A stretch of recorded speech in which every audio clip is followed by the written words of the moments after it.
आप लोग उम्मीद है ठीक होंगे। चलिए आज हम 12th का चैप्टर स्टार्ट करते हैं।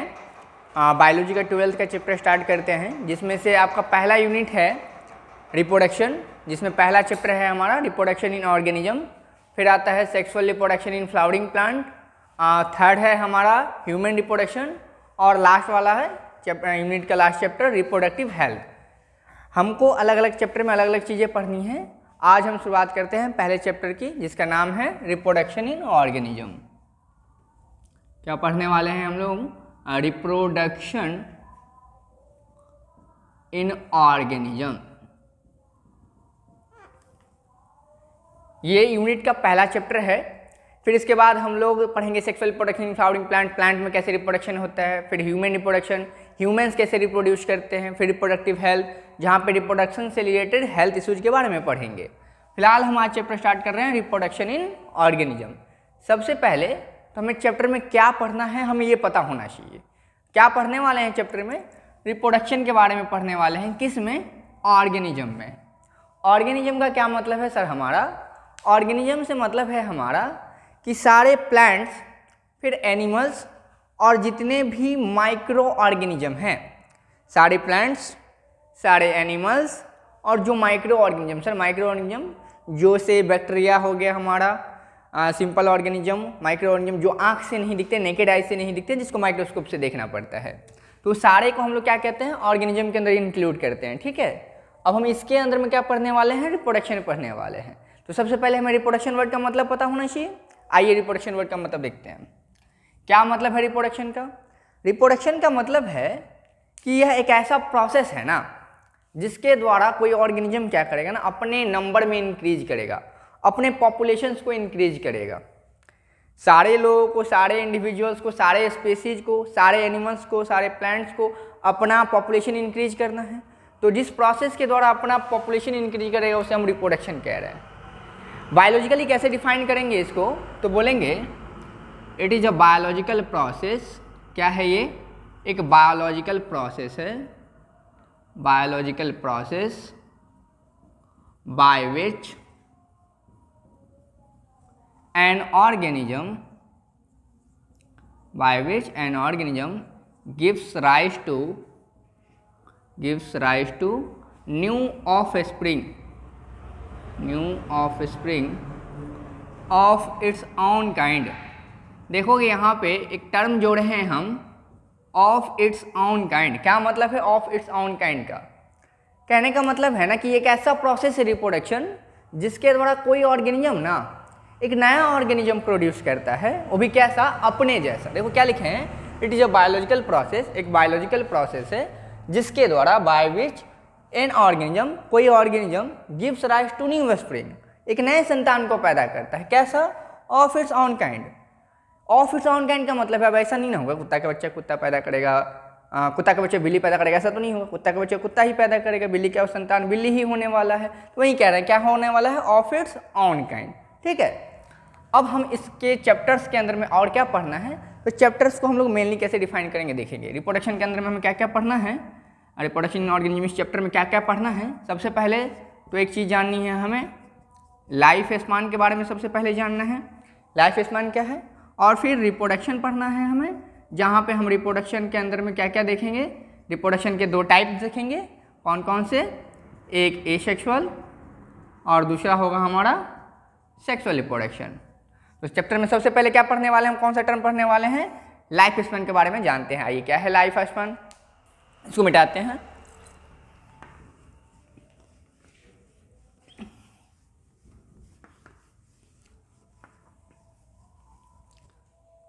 आइए देखते हैं हम लोग लाइफ स्पेन क्या है।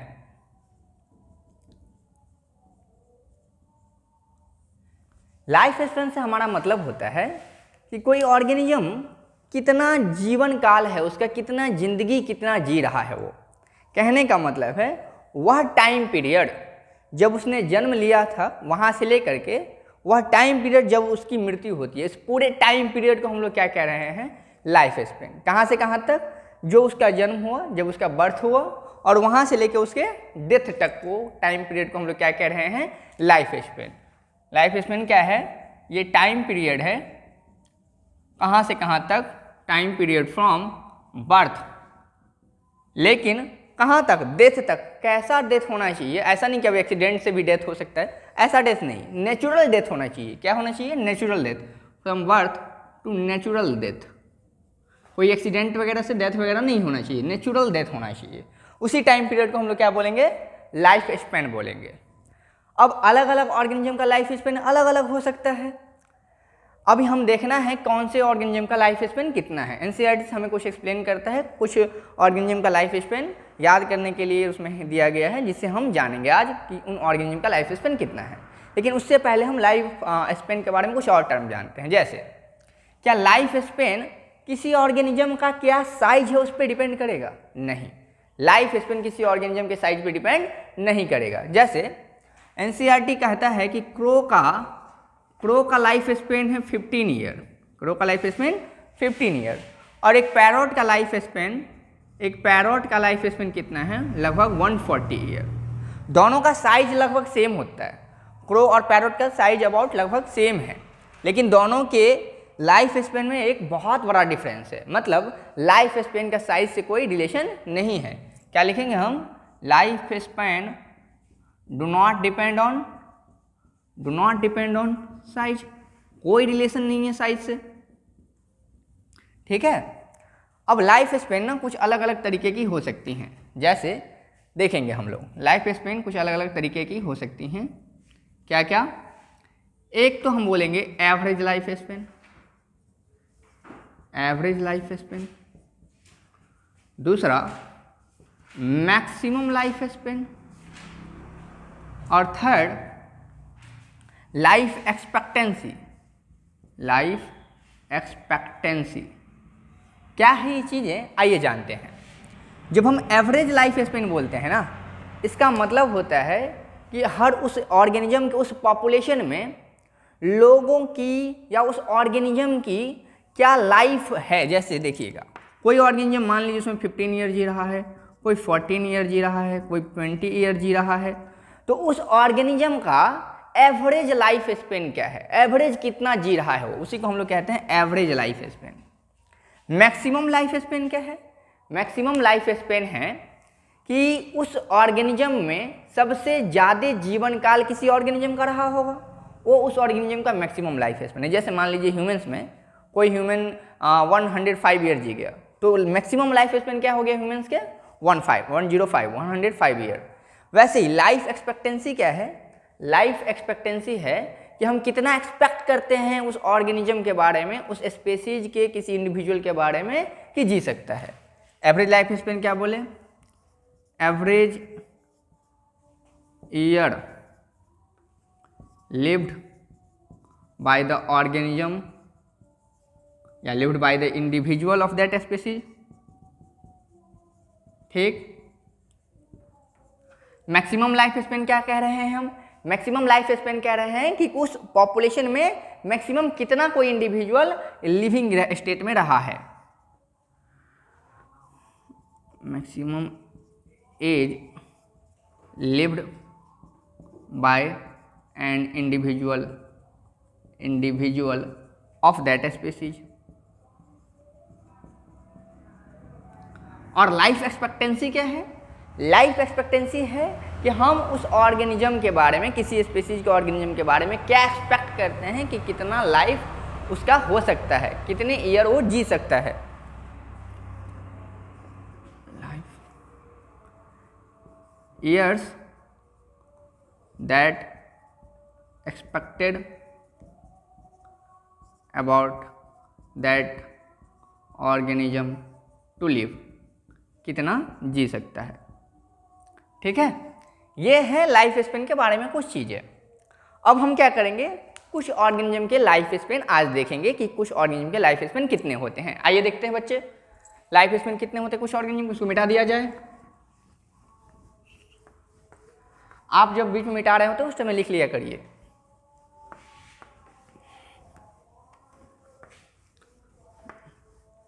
आइए देखते हैं कुछ चीज़ों को कि कुछ ऑर्गेनिज्म के लाइफ स्पैन कितने हैं। जैसे एनसीईआरटी में बहुत सारे ऑर्गेनिज्म के लाइफ स्पैन दिए गए हैं, हम उनमें से कुछ जो नहीं दिए गए हैं उसके लाइफ स्पैन देखते हैं। जैसे क्रो का हमें पता होना चाहिए, क्रो का कितना है 15 ईयर।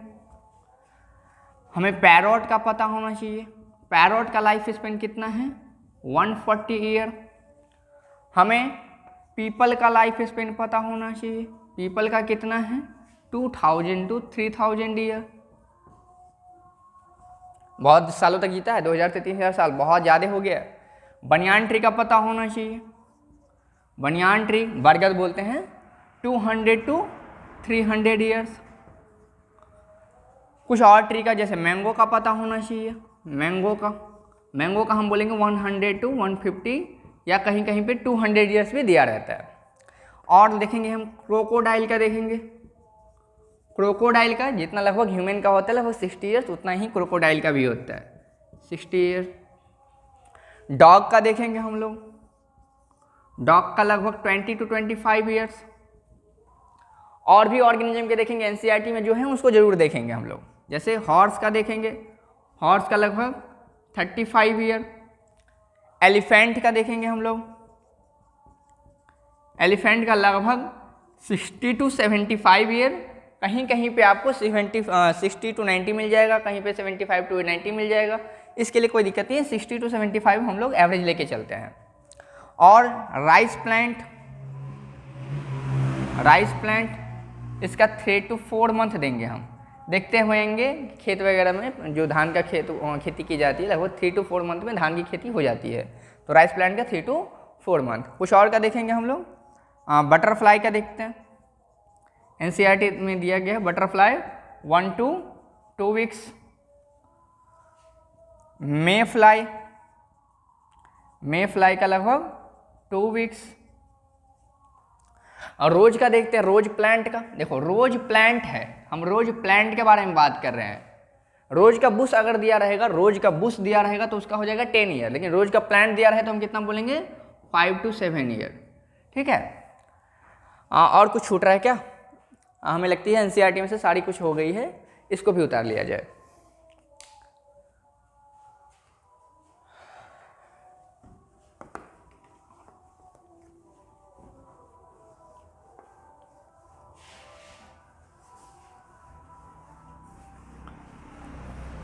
क्रोकोडाइल का भी लगभग 60 होता है। टॉर्टवाइज एक छूट गया है, टॉर्टवाइज का लगभग 100 to 150 ईयर्स होता है। टॉर्टवाइज का जो दिया हुआ है, टॉर्टवाइज का लगभग 100 to 150 ईयर्स होता है, ये भी देख लीजिएगा। आइए इसके आगे की चीज़ें देखते हैं हम लोग। लाइफ स्पेन के बारे में बहुत सारी चीज़ें हमने जानी, अब हमें चीज़ें कहाँ जोड़नी है कि लाइफ स्पेन के अंदर में क्या क्या और चीज़ें इंक्लूड हो सकती है। इतना बड़ा जो टाइम पीरियड है, बर्थ से लेकर के और डेथ तक के टाइम पीरियड्स के अंदर में क्या क्या फेजेज आती हैं। कहने का मतलब है लाइफ स्पेन के अंदर कौन कौन सी फेजेज हैं। आइए देखते हैं। Phase of life span, phase of life span, life span के फेजेज क्या क्या हैं।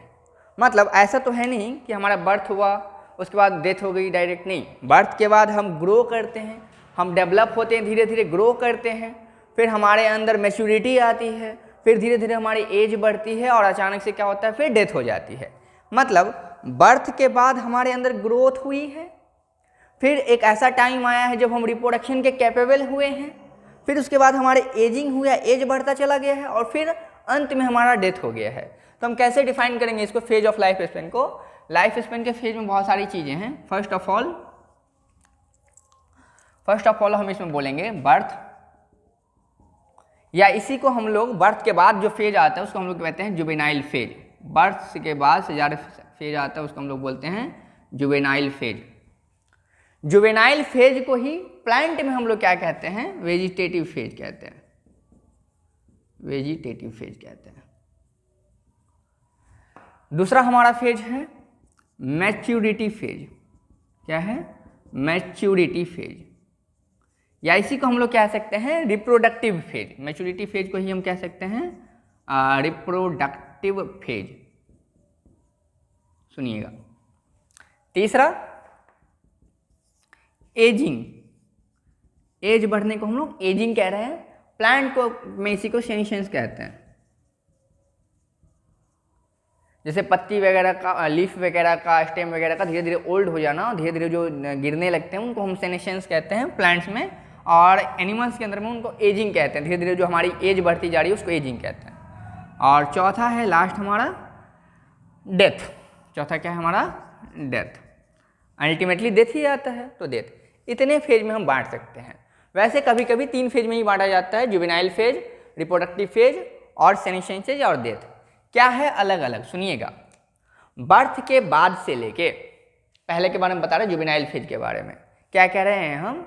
बर्थ के बाद से लेकर के और जब तक कोई ऑर्गेनिज्म रिप्रोडक्शन के काबिल नहीं हो जाए, रिप्रोडक्शन का पावर ना आ जाए उस ऑर्गेनिज्म में, तब तक के टाइम पीरियड को हम लोग क्या कहते हैं? Juvenile phase. और उसी जुवेनाइल फेज को हम लोग प्लांट में क्या कह रहे हैं? वेजिटेटिव फेज कह रहे हैं। एनसीईआरटी कहता है juvenile phase is called vegetative, juvenile phase is called vegetative phase in plants. क्या बोले इसको हम? ये कहाँ से कहाँ का टाइम पीरियड है? Time period from birth to reproductive maturity, from birth to reproductive maturity. जब तक रिप्रोडक्टिव मैच्योरिटी ना आ जाए, बर्थ से लेके उस टाइम पीरियड को हम लोग रिप्रोडक्टिव मैच्योरिटी तक के टाइम पीरियड को क्या कह रहे हैं? Juvenile phase. जुवेनाइल फेज को ही प्लांट में वेजिटेटिव फेज कहते हैं इन प्लांट्स। ठीक है, आगे चीजें देखते हैं। अगला है मैच्योरिटी फेज या रिप्रोडक्टिव फेज। जिस फेज में कोई ऑर्गेनिज्म रिप्रोडक्शन के कैपेबल हो जाए, उसी फेज को हम लोग क्या कह रहे हैं? रिप्रोडक्टिव फेज कह रहे हैं। Time period where organisms are capable of reproduction,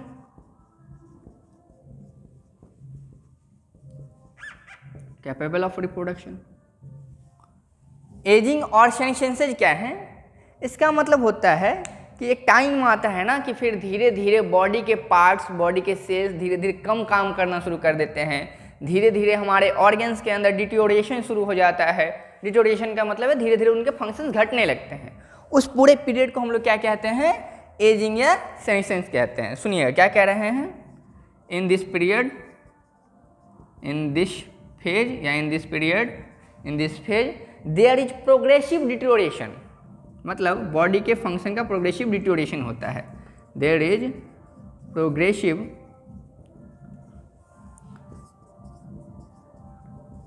deterioration of body parts या ऑर्गन्स। ये सारे धीरे धीरे कम फंक्शंस करने लगते हैं, इनके फंक्शंस घटने लगते हैं। इन्हीं को हम क्या, इन्हीं फेज को क्या कहते हैं? एजिंग या सेनेसेंस। और लास्ट क्या है? एजिंग और सेनेसेंस लास्ट में किस फेज तक पहुंचता है? डेथ तक। Ultimately organism attains death. ठीक है, मतलब लाइफ स्पेन के हम अलग अलग फेज में बांट सकते हैं लाइफ स्पेन को, जिसमें सबसे पहला हमने क्या कहा? बर्थ या जुवेनाइल फेज या वेजिटेटिव फेज। बर्थ के बाद जो टाइम पीरियड स्टार्ट होता है कहाँ तक? रिप्रोडक्टिव मैच्योरिटी आने तक। उस पूरे टाइम पीरियड को हम लोग क्या बोल दिए? जुवेनाइल फेज या वेजिटेटिव फेज। जुवेनाइल फेज कहाँ? जुवेनाइल फेज एनिमल के लिए, इन एनिमल्स, और वेजिटेटिव फेज किसके लिए? प्लांट्स के लिए। ठीक है, फिर दूसरा था हमारा मैच्योरिटी फेज या रिप्रोडक्टिव फेज। ये कौन सा टाइम पीरियड है? वह टाइम पीरियड है जहाँ कोई ऑर्गेनिज्म रिप्रोडक्शन के काबिल हो जाता है, रिप्रोडक्शन के कैपेबल हो जाता है। उस पीरियड को हम लोग रिप्रोडक्टिव फेज कहते हैं। तीसरा है हमारा एजिंग या सेनेसेंस।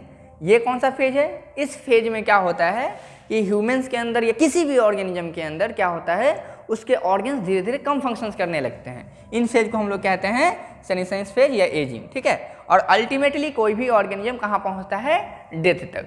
चलिए इतना हो गया, इसको लिख लीजिएगा।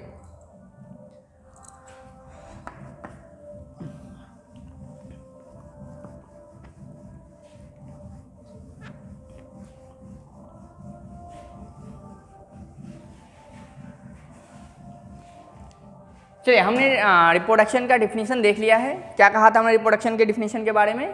कि रिप्रोडक्शन एक बायोलॉजिकल प्रोसेस है जिसके द्वारा कोई ऑर्गेनिज्म नया ऑर्गेनिज्म प्रोड्यूस कर रहा है, वो भी कैसा? अपने जैसा। अब हमें जानना है कि कोई ऑर्गेनिज्म रिप्रोडक्शन क्यों करेगा, क्या पर्पस है रिप्रोडक्शन का। ठीक है, क्या पर्पस है रिप्रोडक्शन का, देखते हैं। सबसे पहले हम चीजें देखेंगे पर्पस ऑफ रिप्रोडक्शन, क्या पर्पस है रिप्रोडक्शन का।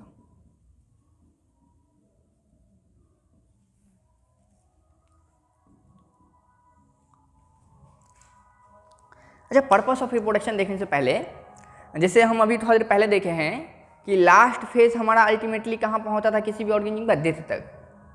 क्या आपको लगता है कि सारे ऑर्गेनिज्म का डेथ होता है? नहीं। एनसीईआरटी हमारा कहता है कि ऑल ऑर्गेनिज्म आर मॉर्टल, मतलब सारे ऑर्गेनिज्म मरणशील है कुछ को छोड़ करके। जैसे single cell organism, single cell organism are immortal. क्यों? सुनिएगा। जैसे मान लीजिए एक बैक्टीरिया है, तो बैक्टीरिया ग्रो करने के बाद जब ओल्ड हो जाता है तो ये क्या करते हैं, दो पार्ट में डिवाइड हो जाता है, दो पार्ट में डिवाइड हो जाता है। ये इसका डेथ हुआ? नहीं, इसका डेथ नहीं हुआ। इन्होंने क्या किया, ग्रो करने के बाद ये दो पार्ट में डिवाइड हो गया। कहने का मतलब ये दो पार्ट में डिवाइड हो गया तो इसका रिप्रोडक्शन हो गया, या सेल डिवीजन बोल सकते हैं। ये इसका डेथ नहीं है। क्या नेचुरल डेथ हुआ? इसका नहीं है। वो अलग बात है कि हम इस पर क्या करेंगे ना, एंटीबायोटिक डाल करके इसको मार सकते हैं। वो नेचुरल डेथ नहीं है। क्या किसी सिंगल सेल ऑर्गेनिज्म का नेचुरल डेथ होगा? नहीं, there is no natural death of single cell organism. तो एनसीईआरटी कहता है single cell organism are immortal. ठीक है, चलिए उस चीज़ को याद रखते हैं। पर्पस ऑफ रिप्रोडक्शन देखते हैं, क्या है पर्पस ऑफ रिप्रोडक्शन, क्यों करता है कोई ऑर्गेनिज्म रिप्रोडक्शन। क्या कोई ऑर्गेनिज्म अगर रिप्रोडक्शन नहीं करेगा तो उसका डेथ हो जाएगा? नहीं। तो फिर क्यों रिप्रोडक्शन जरूरी है? जरा सोचिए कि हर एक ह्यूमन्स रिप्रोडक्शन करना बंद कर दे तो उस ऑर्गेनिज्म के लाइफ पे तो कोई इफेक्ट नहीं पड़ेगा, ऑर्गेनिज्म तो जिंदा रहेगा। वो ह्यूमन्स जो रिप्रोडक्शन नहीं करेगा वो जिंदा रहेगा। सॉरी, लेकिन हर एक ह्यूमन्स अगर रिप्रोडक्शन करना बंद कर दे तो धीरे धीरे ह्यूमन्स का पॉपुलेशन क्या होगा, खत्म हो जाएगा। मतलब धीरे धीरे ह्यूमन्स की स्पीसीज ही खत्म हो जाएगी। मतलब है कि हमें अगर रिप्रोडक्शन क्यों जरूरी है, क्योंकि उस स्पीसीज को कंटिन्यू रखना पड़ेगा। अगर स्पीसीज को कंटिन्यू रखना है तो रिप्रोडक्शन जरूरी है, लेकिन रिप्रोडक्शन किसी इंडिविजुअल के लिए जरूरी नहीं है। मतलब ये क्या कर रहा है, continuity of species, continuity of species. दूसरा, अगर इस अर्थ पे लाइफ एग्जिस्ट कर रहा है तो भी रिप्रोडक्शन की वजह से। अगर सारे ऑर्गेनिज्म, सारे स्पीसीज रिप्रोडक्शन बंद कर दे तो धीरे धीरे इस अर्थ पे क्या होगा, लाइफ ही नहीं बचेगी, लाइफ ऑन अर्थ। तीसरा, रिप्रोडक्शन से क्या होता है ना, थोड़ा सा वेरिएशन आता है, थोड़ा सा बदलाव आता है, कैरेक्टर्स में कुछ चेंजेज आती है। और कैरेक्टर्स में चेंजेज लाखों करोड़ साल के बाद धीरे धीरे धीरे धीरे एक नई स्पीसीज को इवॉल्व करवाती है, नई स्पीसीज बनाती है। जैसे हम लोग कहते हैं ना कि हम लोग चिंपांजी से आए हैं, चिंपांजी से इवॉल्व हुए हैं। इसका मतलब है चिंपांजी में धीरे धीरे कैरेक्टर्स में चेंजेज आती गई होंगी तो जाके हम इवॉल्व हुए हैं। इसका मतलब है कि वेरिएशंस क्या लाते हैं, रिप्रोडक्शन के कारण वेरिएशन आता है और वेरिएशन के कारण इवोल्यूशन होता है, मतलब नई स्पीसीज क्रिएट होती है, creates variation, creates variation which ultimately leads to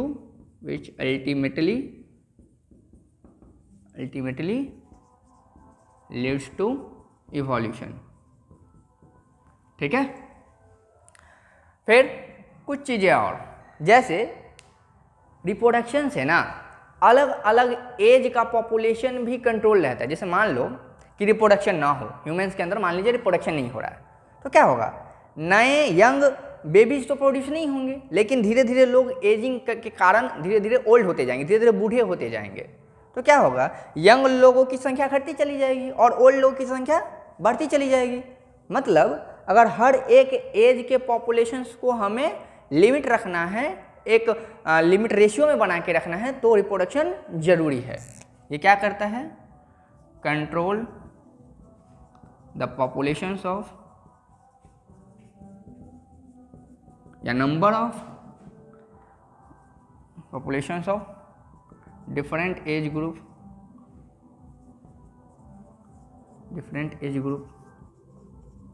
ठीक है। ये है पर्पस ऑफ रिप्रोडक्शन। चलिए कल के क्लास में देखेंगे बाकी सारी चीज़ें।